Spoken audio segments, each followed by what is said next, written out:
না, আম্মু কিছু অনেক কিছু মনে রাখতে পারে না। তো সেক্ষেত্রে লাস্ট 1 বছর আগে কি হয়েছে সেটা আম্মুকে আস্ক করলে সেটা তার ব্রেনে খুব প্রেশার করে।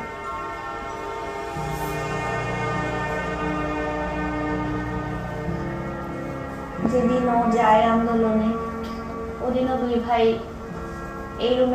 ওই রুমে কতক্ষণ খেলা করার পরে ওই রুমে গিয়ে খেলতেছিল মোবাইলে। বিকাল হয়ে যাচ্ছে, তাও আহনাফ আসে না। পরে আবার ওকে ফোন দেই, ও ফোন ধরে বলে কি, আম্মু আমার শরীরটা খুব খারাপ লাগতেছে, আমি বাসায় চলে যাচ্ছি, তুমি ফুপির বাসা থেকে তাড়াতাড়ি বাসায় চলে এসো।